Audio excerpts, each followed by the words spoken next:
Hello dear friends, അസ്സലാമു അലൈക്കും, നമസ്കാരം. എല്ലാവർക്കും എൻ്റെ ഒരു പുതിയ റെസിപ്പിയിലേക്ക് സ്വാഗതം.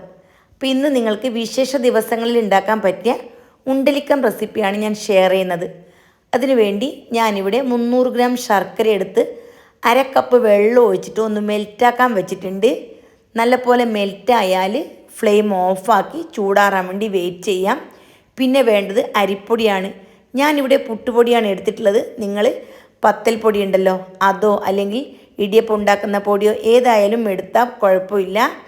എന്നിട്ട് അതിലേക്ക് അല്പം ഉപ്പും അതേപോലെ 1 കപ്പ് വെള്ളം ഒഴിച്ചിട്ട് നന്നായിട്ട് കലക്കി ഈ മാവൊന്ന് ചൂടാക്കി എടുക്കണം. പൊതുവേ ഞാൻ പത്തലിൻ്റെ പൊടി കൊണ്ടാണ് ഈ റെസിപ്പി ഉണ്ടാക്കൽ. എൻ്റെ കയ്യിൽ പത്തലിൻ്റെ പൊടി തീർന്നതുകൊണ്ടാണ് ഞാൻ പുട്ടുപൊടി എടുത്തിട്ടുള്ളത്. പുട്ടുപൊടിയായാലും കുഴപ്പമൊന്നുമില്ല, നല്ല സോഫ്റ്റായിട്ട് കിട്ടും. എന്നിട്ട് മീഡിയം ടു ലോ ഫ്ലെയിമിലിട്ടിട്ട് നന്നായിട്ട് ഇതിൻ്റെ വെള്ളമെല്ലാം ഒന്ന് വറ്റിച്ചെടുക്കണം. 1 ടേബിൾ സ്പൂൺ ഓയിലും കൂടി ഞാൻ ഇതിലേക്ക് ചേർത്ത് കൊടുത്തിട്ടുണ്ട്. അങ്ങനെയാകുമ്പോൾ മാവ് നന്നായിട്ട് ഒട്ടാണ്ട് നല്ലപോലെ സോഫ്റ്റായിട്ട് ഉണങ്ങാണ്ട് കിട്ടും. ഈ പരുവത്തിൽ ആക്കിയെടുക്കണം. എന്നിട്ട് ഇത് ചൂടാറണം. ചൂടാറിയതിന് ശേഷം കുഞ്ഞു കുഞ്ഞു ബോൾസാക്കി ഉരുട്ടിയെടുക്കണം. കയ്യിലല്പം എണ്ണയോ നെയ്യോ തടവിയാൽ നല്ലപോലെ ഷേപ്പായി കിട്ടും. ഈ ഒരു വലിപ്പത്തിലാണ് ഉരുട്ടിയെടുക്കേണ്ടത്. കൂടുതൽ വലിപ്പത്തിൽ ഉണ്ടാക്കിയാൽ കഴിക്കത്ര ടേസ്റ്റ് ഉണ്ടാവില്ല. എല്ലാം കൂടി ഞാനിവിടെ ഇതേപോലെ ഉരുട്ടിയെടുത്തിട്ടുണ്ട്. ഇനി നമുക്ക് ഇതൊന്ന് വേവിച്ചെടുക്കണം. ഞാനൊരു അപ്പച്ചെമ്പിൽ 1 ലിറ്റർ വെള്ളം നേരത്തെ തന്നെ ചൂടാക്കാൻ വെച്ചിട്ടുണ്ടായിരുന്നു. വെള്ളമെല്ലാം ഇപ്പോൾ നന്നായിട്ട് ചൂടായി വന്നിട്ടുണ്ട്. ഇനി നമുക്ക് ഈ ഉരുട്ടിയ ബോൾസ് ഉണ്ടല്ലോ, അത് അപ്പച്ചെമ്പിൽ വെച്ചിട്ട് മീഡിയം ടു ലോ ഫ്ലെയിമിൽ 20 മിനിറ്റ് വേവിച്ചെടുക്കണം. ഞാനിവിടെ ഒരു വാഴയില വിരിച്ചിട്ടുണ്ട്. അതിൻ്റെ മുകളിലാണ് വെച്ച് കൊടുക്കുന്നത്. അല്ലെങ്കിൽ റോൾസിൽ കൂടി താഴോട്ട് പോകാൻ ചാൻസ് ഉണ്ട്. എന്നിട്ട് മിഡിൽ ഭാഗം ഉണ്ടല്ലോ, നമുക്ക് നല്ലപോലെ ആവി വരണം. അതിന് വേണ്ടി ആ മിഡിൽ ഭാഗം ഒരു സ്പൂണോ കത്തിയോ കൊണ്ടൊന്ന് കുത്തി കൊടുത്താൽ മതി. എന്നിട്ട് നന്നായിട്ട് വേവിച്ചെടുക്കുക. പിന്നെ വേണ്ടത് കടലപ്പരിപ്പാണ്. ഇവിടെ ഞാൻ അര കപ്പ് കടലപ്പരിപ്പ് എടുത്തിട്ടുണ്ട്. ഒരു 2 മണിക്കൂർ മുമ്പേ തന്നെ കഴുകി കുതിരാൻ വേണ്ടി വെച്ചിട്ടുണ്ടായിരുന്നു. പിന്നെ വേണ്ടത് നെയ്ച്ചോറ് ഉണ്ടാക്കുന്ന അരിയാണ്. ഞാനിവിടെ തനിമ റൈസാണ് എടുത്തിട്ടുള്ളത്. 4 ടേബിൾ സ്പൂൺ, അതായത് 1/4 കപ്പ്. അര കപ്പ് കടലപ്പരിപ്പും 1/4 കപ്പ് പച്ചരിയുമാണ്. രണ്ടും നേരത്തെ തന്നെ കഴുകി കുതിരാൻ വെച്ചിട്ടുണ്ടായിരുന്നു. പിന്നെ ഇതിലേക്ക് 1 കപ്പ് പാലും 1/4 കപ്പ് വെള്ളവും ഒഴിച്ചു കൊടുത്ത് നന്നായിട്ട് വേവിച്ചെടുക്കണം. അപ്പോൾ ഒരു കാര്യം ശ്രദ്ധിക്കണം, ഞാനിപ്പോൾ കുക്കറിലാണ് വെച്ച് കൊടുക്കുന്നത്. കുക്കറിലാകുമ്പോൾ വിസിലിടുന്ന സമയത്ത് പാലായതുകൊണ്ട് തന്നെ പെട്ടെന്ന് മുകളിലേക്ക് തെറിച്ച് പോകാനൊക്കെ ചാൻസ് ഉണ്ട്. ആവി വരുന്ന സമയത്ത് പാലിങ്ങനെ തെറിച്ച് മുകളിലേക്ക് പോകും. അപ്പോൾ അതുകൊണ്ട് എന്ത് ചെയ്യണം, 1 വിസിലിട്ട് കഴിഞ്ഞാൽ ചെറിയ തീയിൽ 15 മിനിറ്റ് വേവിച്ചെടുത്താൽ മതി. പിന്നെ വേണ്ടത് സാഗുനരി, അതായത് ചവ്വരി. അതും 4 ടേബിൾ സ്പൂണാണ് ഞാൻ എടുത്തിട്ടുള്ളത്. ഇത് ഞാൻ അരമണിക്കൂർ കഴുകിയതിന് ശേഷം കുതിരാൻ വെച്ചിട്ടുണ്ടായിരുന്നു. എന്നിട്ട് 1 കപ്പ് വെള്ളം ഒഴിച്ചിട്ട് ഇതും വേവിച്ചെടുക്കണം. മീഡിയം ടു ലോ ഫ്ലെയിമിൽ 10 മിനിറ്റാണ് ഇത് വേവിക്കാൻ ആവശ്യമുള്ള സമയം. 1 ടീസ്പൂൺ ഓയിലും കൂടി ചേർത്തിട്ടാണ് ഞാനിവിടെ വേവിക്കാൻ വെച്ചത്. 5 മിനിറ്റ് ആകുമ്പോൾ ഒന്ന് ഇളക്കി കൊടുക്കണം. ഇനി വെള്ളം വറ്റിയിട്ടുണ്ടോ അടിക്ക് പിടിച്ചിട്ടുണ്ടോ എന്നൊക്കെ ശ്രദ്ധിക്കണം. എന്നിട്ട് വീണ്ടും മൂടി വെച്ച് ബാക്കിയുള്ള സമയം കൂടി കുക്ക് ചെയ്യണം. 10 മിനിറ്റ് ആകുമ്പോൾ ഇത് കറക്റ്റായിട്ട് വെന്ത് കിട്ടും. ഇനി നമുക്കിതിൻ്റെ വെള്ളം ഒന്ന് വാർത്തി കളയണം.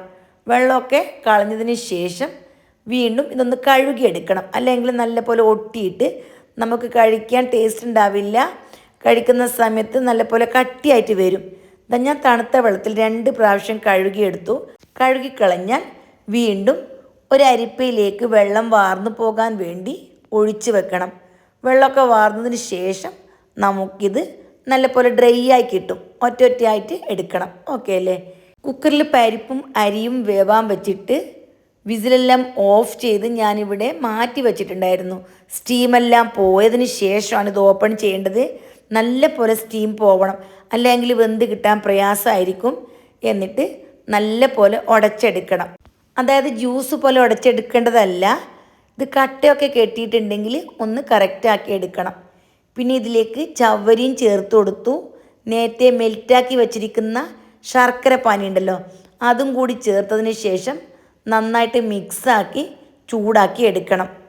അപ്പോൾ പരിപ്പൊന്നും കൂടുതൽ വെന്തുടഞ്ഞാൽ അത്ര ടേസ്റ്റ് ഉണ്ടാവില്ല. എന്നിട്ട് ജസ്റ്റ് ഒന്ന് തിള വരുന്ന സമയത്ത് ഇതിലേക്ക് നമ്മൾ വേവിച്ച് വെച്ചിരിക്കുന്ന ബോൾസ് ഇട്ട് കൊടുക്കണം.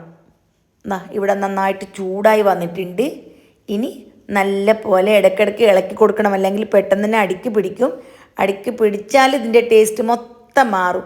ഇനി ചൂടോട് കൂടി തന്നെ ഞാനിതിലേക്ക് ബോൾസ് ഇട്ട് കൊടുക്കുന്നുണ്ട്. നമ്മളെല്ലാവരും പായസം വെക്കലുണ്ട്, കടലപ്പരിപ്പും അതേപോലെ ചെറുപയർ പരിപ്പെല്ലാം കൊണ്ട്. ഇതുപോലെ കുഞ്ഞു കുഞ്ഞു ബോൾസ് ഉണ്ടാക്കിയിട്ട് ഇട്ട് കഴിച്ചിട്ടുണ്ടോ? ഇതുപോലെ ഒരു പ്രാവശ്യം ഉണ്ടാക്കിയിട്ട് കഴിച്ചു നോക്ക്, ഭയങ്കര ടേസ്റ്റാണ്. പിന്നെ ഇതിലേക്ക് പാല് ചേർത്ത് കൊടുക്കണം. ഞാൻ ആദ്യം 1 കപ്പ് പാലാണ് ചേർത്തിട്ടുണ്ടായിരുന്നത്. ഇപ്പോൾ 1.5 കപ്പ് പാലും കൂടി ചേർത്ത് കൊടുത്തു. അപ്പോൾ ഇത് ഉണ്ടാക്കുന്ന സമയത്ത് ഞാൻ പറഞ്ഞ അളവുണ്ടല്ലോ, പാലിൻ്റെ ആയാലും വെള്ളത്തിൻ്റെ ആയാലും എല്ലാം കറക്റ്റ് ആയിരിക്കണം. അപ്പോൾ ഞാൻ പറഞ്ഞ ഇതേ ഒരു കട്ടിക്ക് തന്നെ കിട്ടും.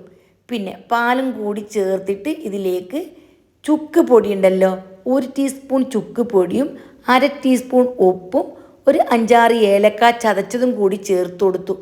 എന്നിട്ട് നന്നായിട്ടൊന്ന് മിക്സാക്കി എടുക്കണം. അപ്പോൾ പ്രത്യേകം ശ്രദ്ധിക്കണം, പാല് ചേർത്ത് കഴിഞ്ഞാൽ പെട്ടെന്ന് തിളച്ച് പൊങ്ങി വരാൻ ചാൻസ് ഉണ്ട്. ഇനി ജസ്റ്റ് ഒന്ന് തിള വന്നാൽ ഫ്ലെയിം ഓഫാക്കണം.